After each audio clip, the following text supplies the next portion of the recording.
ప్రియ శ్రోతలు, మీ బైబిళ్లు తెరవండి. ఈరోజు మన పాఠం కొలస్సీ పత్రిక 3వ అధ్యాయం 12 నుండి 25వ వచనం వరకు. సావధానంగా వినండి. దేవుని చేత ఏర్పరచబడిన వారు పరిశుద్ధులు, ప్రియులు అయిన వారికి తగినట్లు మీరు జాలిగల మనస్సును, దయాళుత్వమును, వినయమును, సాత్వికమును, దీర్ఘశాంతమును ధరించుకొనండి. ఎవడైనా తనకు హాని చేశాడని ఒకడు అనుకుంటే ఒకనినొకడు సహిస్తూ ఒకనినొకడు క్షమించండి. ప్రభువు మిమ్మును క్షమించినలాగున మీరు క్షమించండి. వీటన్నిటిపైన పరిపూర్ణతకు అనుబంధమైన ప్రేమను ధరించుకొనండి. క్రీస్తు అనుగ్రహించే సమాధానము మీ హృదయములలో ఏలుతుండనియండి. ఇందుకొరకే మీరు ఒక్క శరీరముగా ఉండడానికి పిలువబడ్డారు. మరియు కృతజ్ఞులై ఉండండి. సంగీతములతో, కీర్తనలతో, ఆత్మ సంబంధమైన పద్యములతో ఒకనికొకడు బోధిస్తూ, బుద్ధి చెబుతూ, కృపాసహితముగా మీ హృదయములలో దేవుని గూర్చి గానము చేస్తూ, సమస్త విధములైన జ్ఞానముతో క్రీస్తు వాక్యము మీలో సమృద్ధిగా నివసింపనీయండి. మరియు మాట చేతగాని క్రియచేతగాని మీరేమి చేసినా ప్రభువైన యేసు ద్వారా తండ్రి అయిన దేవునికి కృతజ్ఞతాస్తుతులు చెల్లిస్తూ సమస్తము ఆయన పేరట చెయ్యండి. ప్రియ శ్రోతలు, వింటున్నారా? మనము దేవుని చేత ఏర్పరచబడిన వారం. క్రీస్తును అంగీకరించినప్పుడు, ఆయన యందు విశ్వాసముంచినప్పుడు నీవు క్రీస్తునే ధరించుకున్న వ్యక్తివి అవుతావు. నీవు దేవుడు ఏర్పాటు చేసుకున్న వ్యక్తివి, పరిశుద్ధుడవు, దేవునికి ప్రియమైన వ్యక్తివి. జాలిగల మనస్సు నీకు అలవడుతుంది. దయాళుత్వము, వినయము, సాత్వికము, దీర్ఘశాంతము నిన్ను ఆవరిస్తాయి. ఇవి నీ దుస్తులు. వీటిని నీవు ధరించుకున్నావు. దేవుడు నిన్ను పిలిచాడు. ఆ పిలుపును నీవు అంగీకరించినప్పుడు ఏర్పరచుకొనబడిన వ్యక్తివయ్యావు. దేవుడు ఏర్పరచుకొనిన వారు యేసుక్రీస్తు యొక్క నీతి వస్త్రాలు ధరించుకొన్నవారే. ఈ సందర్భంలో నీతి వస్త్రాలు అంటే దీనికి ప్రత్యేకమైన అర్థమున్నదని గ్రహించాలి. ఇదంతా పరిశుద్ధాత్మ ఫలం. మన జీవితంలో వీటిని మనం ఉత్పత్తి చెయ్యలేము. క్రీస్తునందు మనకు ఉన్నత పదవి లభించింది. ఇది ఉన్నతమైన పిలుపు. స్వతహాగా మనలో ఎట్టి శక్తి లేదు, సామర్థ్యము లేదు. మనము బలహీనులము. ఈ ఫలాలను స్వశక్తితో ఫలించలేము. పరమగీతములో షూలమ్మీతి ఇదే పాట పాడింది. కాపరి ఆమెను ముద్దు పెట్టుకొన్నాడు. ఆ ముద్దులో శాంతి, సమాధానము తొణికిసలాడుతున్నాయి.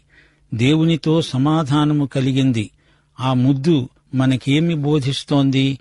క్రీస్తునందు మన పాపాలు క్షమించబడినాయి. అయితే మనము దేవుని బిడ్డలమై ఉండి కూడా అధాటున పాపం చేస్తాము.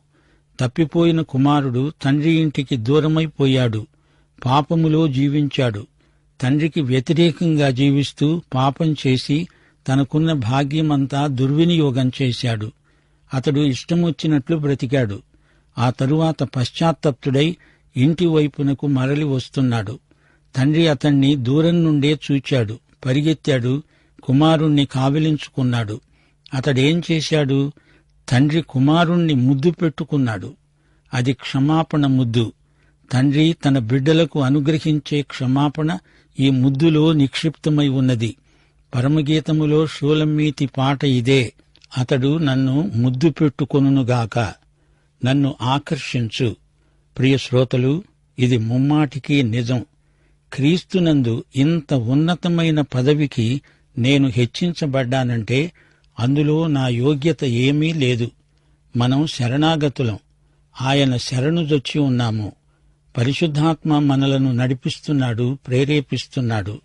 మనము ఆత్మయందు నడవగలుగుతున్నాము. మనకు జాలిగల మనస్సు ఉన్నది. మన మనస్సు కనికరము గల మనస్సు. మనము మరమనుషులం కాము, యంత్రాలము కాము. ఈ లోకంలో వృత్తిరీత్యా పనిచేసేవారు నిర్జీవ యంత్రములైపోతున్నారు. మనుషులు కొందరికి వస్తువుల్లాగా కనపడతారు. వస్తువులను వాడుకుంటారు, పనిచేస్తారు. కాని మనం విశ్వాసులం, దేవుని బిడ్డలం. మానవ సంబంధాలలో మనకు జాలిగల మనస్సు, కనికరము, అవగాహన ఉన్నాయి. దయాళుత్వం మన ప్రత్యేకత. ఇతరులకు మన వల్ల ప్రయోజనం చేకూరాలి. ఇందులో మృదు స్వభావమున్నది. వినయం మరో సుగుణం. సాత్వికం మనం ప్రభువు వద్ద నేర్చుకున్న లక్షణం. ఇది పరిశుద్ధాత్మ వరమే. సాత్వికం బలహీనత కాదు. మన మనస్సుల్లో వినయము, సాత్వికము పనిచేస్తాయి. మనకు దీర్ఘశాంతమున్నది. దీర్ఘశాంతము అనేది దీర్ఘకాలం వెలిగే దివిటీ లాంటిది. తొందరపడి తీర్మానాలు, నిర్ణయాలు చేయకూడదు. ఒకనినొకడు సహించాలి, ఒకనినొకడు క్షమించాలి. నీకు ఎవడైనా హాని చేస్తే మనసులో కక్ష పెట్టుకోవద్దు. ప్రభువు నిన్ను క్షమించలేదా? అలాగే నీవు క్షమించగలగాలి. నీకు హాని చేస్తున్న వ్యక్తిని స్వయంగా కలుసుకొని అతని విరోధభావాన్ని పోగొట్టడానికి ప్రయత్నించాలి, సమాధానపడాలి. అయితే ఒక మాట, యేసు ప్రభు పరిసయ్యులను ఎంతో కటువుగా గద్దించాడు. అందులో క్షమాపణ ప్రసక్తి లేనే లేదు. పరిసయ్యులు ప్రభువును క్షమాపణ అడగలేదు. ఇంతకు పౌలు ఇక్కడ ఏమంటున్నాడు? క్రీస్తు మనలను ఎంతో క్షమించాడు గదా. అలాంటప్పుడు నీకు హాని చేసిన ఒక వ్యక్తిని క్షమించలేవా? ఇతరులను క్షమించడంలో యేసుక్రీస్తు క్షమాపణ మనకు ప్రేరకం కావాలి. పరిపూర్ణతకు అనుబంధమైన ప్రేమను ధరించుకొనండి. సమాధానం మన హృదయాలను ఏలాలి. ఇది క్రీస్తు అనుగ్రహించే సమాధానం. మనమంతా ఒకే శరీరం. ప్రేమ, సమాధానం ఈ రెండూ ఆత్మ ఫలాలే. సమాధానం మన హృదయాలను పరిపాలిస్తుంది. ఇది క్రీస్తు అనుగ్రహించే సమాధానం, లోకమిచ్చే సమాధానం కాదు. సమాధానమనే బంధము చేత ఆత్మ కలిగించే ఐక్యతను కాపాడుకుంటాము. ఇందుకోసమే మనము ఒక్క శరీరముగా ఉండడానికి పిలువబడ్డాము. మనము ఈ విషయంలో దేవునికి ఎంతైనా కృతజ్ఞులం. మనము ఒకరికొకరం బోధించుకోవాలి. మనమంతా బోధకులమే. ఇది క్రీస్తు శరీరమందు జరిగే సేవ. బోధించాలి, బుద్ధి చెప్పాలి. కొందరు సిద్ధాంత విషయంలో చాలా ఖచ్చితంగా ఉంటారు. తమ విశ్వాసం విషయంలో, భక్తి జీవితంలో ఎంతో నిష్ఠ, పట్టుదల కనపరుస్తారు. ఇది అవసరమే. దేవుని వాక్యాన్ని ఎంతైనా అధ్యయనం చెయ్యాలి. ఇందులో నిజాయితీ, యథార్థత ఉండాలి. క్రీస్తు వాక్యము మనలో సమృద్ధిగా నివసించాలి. యోహాను సువార్త 15వ అధ్యాయం 3వ వచనం ప్రభువన్నాడు, నేను మీతో చెప్పిన మాటను బట్టి మీరిప్పుడు పవిత్రులై ఉన్నారు. దేవుని వాక్యాన్ని అధ్యయనం చెయ్యాలి. క్రీస్తు వాక్యంలో సమస్త విధములైన జ్ఞానము ఉన్నది. వాక్యోదక స్నానమందు మనము బాగా కడగబడాలి. బైబిలు సత్యాలు మనలో సమృద్ధిగా నివసించాలి. దేవుని వాక్యములోని హితబోధ మనలను పూర్తిగా ప్రభావితం చెయ్యాలి. దేవుని వాక్యంలో ఎక్కడ ఏముందో క్షుణ్ణంగా తెలిసి ఉండాలి. చాలామందికి బైబిల్లోని సత్యాలు క్రమబద్ధంగా తెలియవు. క్రైస్తవుడు అన్నప్పుడు క్రీస్తు వాక్యం లేకపోతే అది ఆ పేరుకే అపకీర్తి. దేవుని సమాధానం హృదయాలను ఏలాలి. హృదయాలలో దేవుని వాక్యం నిండుగా ఉండాలి. క్రీస్తు సమాధానం హృదయాలను శాసించాలి. సంగీతములు, కీర్తనలు, పద్యాలు విరివిగా స్వేచ్ఛగా ప్రయోగించాలి. దేవుని గూర్చిన గానం కృపాసహితమైనది. మన హృదయాలలో ఈ గానం ఎడతెగక కొనసాగుతూనే ఉండాలి. ఇది హృదయ సంగీతం, హృదయ స్వర సమ్మేళనం. దేవుని వాక్యమే మనకు దిశానిర్దేశం, దశానిర్దేశం కూడా. ప్రతి విషయంలో దేవునికి కృతజ్ఞతాస్తుతులు సమర్పించాలి. మనం ఏమి చేసినా దేవుని పేరట యేసు నామమున చెయ్యాలి. మాటగాని, క్రియగాని మనము ప్రతిదానికి కృతజ్ఞతాస్తుతులు సమర్పించాలి. సమస్తము యేసు నామమున మాత్రమే చెయ్యాలి. క్రైస్తవ ప్రవర్తన ఎలా ఉండాలి? మన జీవిత ప్రమాణము ఎంత ఉన్నతమైనది? మన బ్రతుకును నడిపించే సూత్రమేది? ఏది చేసినా ప్రభువుకే మహిమ కలగాలి. ఏ ఉపకారము ఎవరికి చేసినా యేసు నామముననే చెయ్యాలి. నీ ఇంట్లో గాని, నీ ఉద్యోగంలో కాని ఇదే నియమం పనిచెయ్యాలి. ఏది చేసినా ప్రభువైన యేసు పేరట మాత్రమే చెయ్యాలి. కొలసీ పత్రిక 3:18 భార్యలారా, మీ భర్తకు విధేయులై ఉండండి, ఇది ప్రభువును బట్టి యుక్తమై ఉన్నది. భర్తలారా, మీ భార్యలను ప్రేమించండి, వారిని నిష్ఠురపెట్టకండి. పిల్లలారా, అన్ని విషయములలో మీ తల్లిదండ్రుల మాట వినండి, ఇది ప్రభువును బట్టి మెచ్చుకొనదగినది. తండ్రులారా, మీ పిల్లల మనస్సు కృంగిపోకుండునట్లు వారికి కోపము పుట్టించకండి. దాసులారా, మనుష్యులను సంతోషపెట్టేవారైనట్లు కంటికి కనపడాలని కాక ప్రభువునకు భయపడుతూ శుద్ధాంతఃకరణ గలవారై శరీరమును బట్టి మీ యజమానులైన వారికి అన్ని విషయములలో విధేయులై ఉండండి. ప్రభువు వలన స్వాస్థ్యమును ప్రతిఫలముగా పొందుతామని ఎరుగుదురు గనుక మీరేమి చేసినా అది మనుష్యుల నిమిత్తము కాక ప్రభువు నిమిత్తమని మనస్ఫూర్తిగా చెయ్యండి. మీరు ప్రభువైన క్రీస్తునకు దాసులై ఉన్నారు. అన్యాయము చేసిన వారికి తాను చేసిన అన్యాయము కొలది మరల లభిస్తుంది. పక్షపాతముండదు. ప్రియ శ్రోతలు వింటున్నారా? క్రైస్తవ కుటుంబంలో పవిత్రత అంటే ఏమిటో పౌలు వివరిస్తున్నాడు. ఎఫెసీ పత్రికలో చెప్పిన సంగతులే ఇక్కడ పునరుద్ఘాటిస్తున్నాడు. ఆత్మపూర్ణులై ఉండండి అని ఎఫెసీ పత్రికలో చెప్పాడు. కొలసీ పత్రికలో అంటున్నాడు, క్రీస్తు వాక్యము మీలో సమృద్ధిగా నివసించాలి. సమస్త జ్ఞానముతో క్రీస్తు వాక్యము మీ యందు సమృద్ధిగా ఉండాలి. పరిశుద్ధాత్మతో నింపబడాలి అంటే అర్థమేమిటి? క్రీస్తు వాక్యముతో నింపబడడమే. దేవుని ఆత్మచేత ప్రేరేపించబడినదే దేవుని వాక్యం. అలాంటి దేవుని వాక్యం నీలో సమృద్ధిగా నివసిస్తే నీవు దేవుని ఆత్మతో నింపబడి ఉన్నావని అర్థం. దేవుని వాక్య జ్ఞానం నిన్ను నింపి ఉండకపోతే పరిశుద్ధాత్మ నింపుదల లేనట్లే. క్రీస్తు వాక్యము సమృద్ధిగా నివసిస్తే ఆత్మపూర్ణుడివైతే అప్పుడు నీవు ఘనమైన సేవ చేయగలవు. అప్పుడు నిన్ను నింపిన దేవుని వాక్యమే నీ కుటుంబం మీద గొప్ప ప్రభావం చూపుతుంది. కుటుంబంలో దేవుడేర్పరచిన క్రమం ఉండాలి. భార్యాభర్తలు దేవుని విషయంలో ఏకీభవించాలి. ఇందులో భేదాభిప్రాయాలు ఉండడానికి వీల్లేదు. పురుషులు నిరంకుశులు కాకూడదు. ప్రేమించే భర్తలకు భార్యలు పూర్తిగా లోబడాలి. ప్రభువునకు మహిమ కలగాలంటే ఆయనకు లోబడినట్లు భార్య భర్తకు లోబడాలి. అనగా భర్త కూడా ప్రభువుకు లోబడాలి. భార్య స్వచ్ఛందంగా తన అధికారమంతా భర్తకు అప్పగించాలి. ఎదురు తిరగకూడదు. భర్త పట్ల అమర్యాదగా ప్రవర్తించకూడదు. క్రూరుడైన భర్తకు లోబడి హతసాక్షివై పొమ్మని బైబిలు చెప్పదు. పతివ్రత అంటే భర్త దుర్మార్గానికి బలైపోయే హతసాక్షి అని ఎక్కడా లేదు. భర్తలకు విధేయులై ఉండండి. ప్రభువును బట్టి యుక్తమైన రీతిగా విధేయులై ఉండండి. భర్తలు భార్యలను ప్రేమించాలి.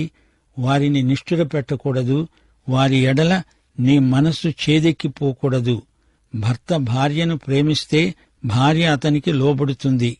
భార్య కుటుంబానికి నాయకురాలు కాదు. ఆ అధికారం ఆమె భర్తకు అప్పగించింది. భార్య భర్త ప్రక్కన నిలవబడి ఉంటుంది. అతని నాయకత్వాన్ని బలపరుస్తుంది. అది ఆమె స్వచ్ఛంద త్యాగం. అది ప్రభువును బట్టి యుక్తమైన వైఖరి. పిల్లలు తల్లిదండ్రుల మాట వినాలి. తమ జీవితకాలమంతా తల్లిదండ్రులను సన్మానించాలి. పిల్లలు ఎదగాలి. అంతేకాని 24 సంవత్సరాల వయస్సు వచ్చిన కొడుకు చిన్న పిల్లాడిలాగా తల్లిదండ్రులకు విధేయుడై ఉండాలని ఎక్కడా లేదు. ఇంత పెద్దవాడై అమ్మ కొంగు పట్టుకొని తిరగాల? అతనికి వ్యక్తిత్వం వచ్చింది, పెద్దవాడయ్యాడు. చిన్న పిల్ల చేష్టలు చేయకూడదు. అయితే చిన్న పిల్లలుగా ఉన్నప్పుడు తల్లిదండ్రులకు విధేయులై ఉండాలి. పెద్దవాళ్లైనప్పుడు తల్లిదండ్రులను సన్మానించాలి. ప్రభువు వారిని మెచ్చుకుంటాడు. కాని చిన్న పిల్లలు తల్లిదండ్రుల నుండి దూరం కాకూడదు. తల్లిదండ్రులపై వారు పూర్తిగా ఆధారపడాలి. పెద్దవారైన తరువాత తమ పిల్లలను తల్లిదండ్రులు స్నేహితుల్లాగా చూడాలి. పెద్దవారైనప్పుడు వారికి గోటి ముద్దలు తినిపించే ప్రయత్నం చేయకూడదు. ఆదికాండం 2వ అధ్యాయం 24వ వచనం. పురుషుడు తన తల్లిని తన తండ్రిని విడిచి తన భార్యను హత్తుకుంటాడు. వారు ఏక శరీరమై ఉంటారు. తల్లిదండ్రులు అనవసరంగా పిల్లల కోపాన్ని రెచ్చగొట్టకూడదు. వారి మనస్సును కుంగిపోయేటట్లు చేయకూడదు. ఎఫెసీ పత్రిక 6వ అధ్యాయం 4వ వచనం, తండ్రులారా, మీ పిల్లలకు కోపము రేపక ప్రభువు యొక్క శిక్షలో బోధలో వారిని పెంచండి. మోషే ధర్మశాస్త్రము పిల్లల విషయమై ఈ ఆజ్ఞ జారీ చేసింది. ఇది తండ్రుల విషయం కాదు, తల్లుల విషయం కాదు. తల్లిదండ్రులు నియంతలు కాకూడదు, వారు నాయకులు. సామెతలు 22వ అధ్యాయం 6వ వచనం, బాలుడు నడువవలసిన త్రోవను వానికి నేర్పు, వాడు పెద్దవాడైనప్పుడు దాని నుండి తొలగిపోడు. అపొస్తలుడైన పౌలు క్రైస్తవ కుటుంబాన్ని గురించి చెప్పిన మాటలు ఎంతో అర్థవంతమైనవి. ఇప్పుడు యజమానులను గురించి, సేవకులను గురించి పౌలు కొన్ని సంగతులు ప్రబోధిస్తున్నాడు. యజమానికి సేవకునికి మధ్య ఉండవలసిన సంబంధాన్ని నిర్వచిస్తున్నాడు. శుద్ధాంతఃకరణ గలవారై యజమానులకు సేవకులు విధేయులై ఉండాలి. సేవకులు ప్రభువుకు భయపడాలి, ప్రభువును సంతోషపెట్టాలి. పని ఎగ్గొట్టే ప్రయత్నం చేయకూడదు. నీ సేవ మనుషులకు కాదు, ప్రభువుకే అనే అవగాహన కలిగి ఉండాలి. కొందరు క్రైస్తవులున్నారు, ప్రభువుకు ప్రతిష్ఠించుకున్నాము అంటారు, కాని వారు సోమరులు. జేబులో చేతులు పెట్టుకుని నిలవబడి తెగ మాట్లాడతారు, కాని ఒళ్ళు వంచి పని చెయ్యరు. ఇదేనా ప్రతిష్ఠ అంటే? నీవు సోమరివి అయితే, పని దొంగవైతే అది ప్రతిష్ఠ కాదు, అప్రతిష్ఠ. ఫిలిప్పీ పత్రిక 3వ అధ్యాయం 13-14 వచనాలలో పౌలు ఏమన్నాడు? సహోదరులారా, నేనిదివరకే పట్టుకొని ఉన్నానని తలంచుకొనను. అయితే ఒకటి చేస్తున్నాను, వెనక ఉన్నవి మరచి ముందున్న వాటి కోసమై వేగిరపడుతూ క్రీస్తు యేసునందు దేవుని ఉన్నతమైన పిలుపునకు కలిగే బహుమానమును పొందాలని గురివద్దకే పరిగెత్తుతున్నాను. పౌలు యొక్క కండ్లు, మనసు, హృదయం, అంతఃకరణ అన్నీ యేసుక్రీస్తునందే కేంద్రీకరించబడి ఉన్నాయి. ప్రభువునకు భయపడి చిత్తశుద్ధితో పనిచెయ్యాలి. మీరేమి చేసినా అది మనుషుల కోసం కాదు, ప్రభువు కోసమే చెయ్యాలి. మనస్ఫూర్తిగా చెయ్యాలి. అది ఏ పనైనా సరే యథార్థమైన పని మనస్ఫూర్తిగా చెయ్యాలి. ప్రభువు నిమిత్తమే చెయ్యాలి. మనము ప్రభువైన క్రీస్తుకు దాసులం, ప్రేమ బానిసలం. బలవంతాన ఏమీ చేయకూడదు. ఇది స్వచ్ఛందం. గుడిలో కాని, బడిలో కాని, ఇంట్లో కాని, బయట కాని మనము ఏమి చెప్పినా, ఏది చేసినా ఉత్సాహంతో చెయ్యాలి. మనుషులను మెప్పించడానికి కాదు, ప్రభువును సంతోషపెట్టడానికి మనము జీవిస్తున్నాము. మనకు ప్రతిఫలమున్నది. మనకు ప్రభువు గొప్ప స్వాస్థ్యం ఇవ్వబోతున్నాడు. యేసే మన యజమాని. ఆయన మనలను కనిపెట్టి చూస్తున్నాడు. ఆయన కంటికి మరుగైనది ఏదీ లేదు. ప్రతి విషయంలో ఆయనకు మనము బాధ్యులం. రేపు న్యాయపీఠమెదుట ఆయనకు లెక్క అప్పగించాలి. నీవు క్రీస్తునందున్నావు, ఆయనకు చెంది ఉన్నావు. ఆయనకు మనం రాయబారులం. మనమెంతో నమ్మకస్తులమై ఉండాలి. ప్రభువుకు, సంఘానికి, కుటుంబానికి నీవు విశ్వసనీయుడవై ఉండాలి. నీ సంఘ కాపరికి కూడా నీవు నమ్మదగిన వాడవై ఉండాలి. ప్రభువు నీకు మంచి బహుమానమిస్తాడు. ప్రభువు వలన స్వాస్థ్యమును ప్రతిఫలముగా పొందుతామని ఎరుగుదుము. మనము ప్రభువును సేవిస్తున్నాము. దేవుని పని విషయంలో మనము అశ్రద్ధ చూపకూడదు. దైవ సేవలో సోమరితనానికి తావులేదు. మన యజమానికి సేవ విషయమై పూర్తి లెక్క అప్పగించాల్సిన రోజు త్వరలో రాబోతోంది. మనలో ఉన్న లోపాలన్నిటికీ తీర్పు ఉంది. న్యాయపీఠం బహుమానాల తీర్పు. ఇది సివిల్ కోర్టు. కాని ధవళ సింహాసనం క్రిమినల్ కోర్టు.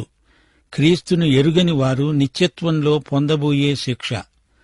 ప్రియ సోదరీ సోదరులారా, మనకు ఈ దైవ సేవ లభించిందంటే మనమెంతో ధన్యులం.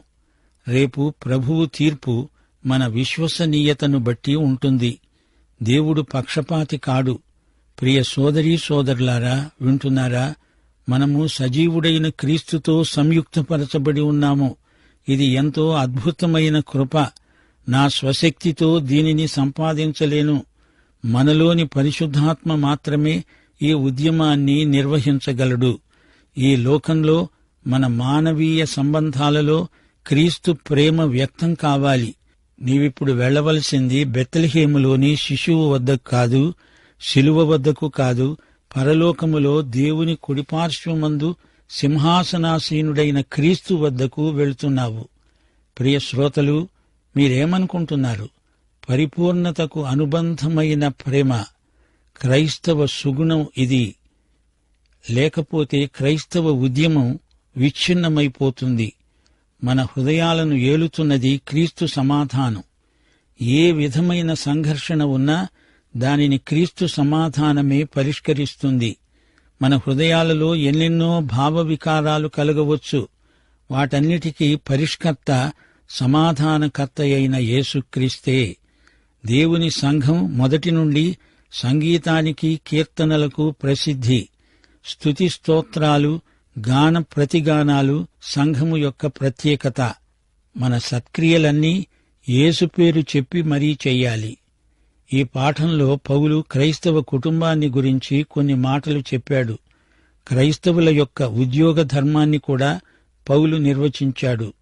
ప్రియ సోదరీ సోదరులారా, ఈ యేసుక్రీస్తును మీలో ప్రతి ఒక్కరూ ప్రభువుగా ఎరుగుదురా? ఆయన సమాధానం నిన్ను ఏలుతున్నదా? అయితే ఈ పాఠం నీకోసమే. ప్రభు అయిన యేసుక్రీస్తు వారి దివ్య కృప, తండ్రి అయిన దేవుని పరమ ప్రేమ, పరిశుద్ధాత్మ యొక్క అన్యోన్య సహవాసము మనకు సదాకాలము తోడై ఉండునుగాక. ఆమేన్.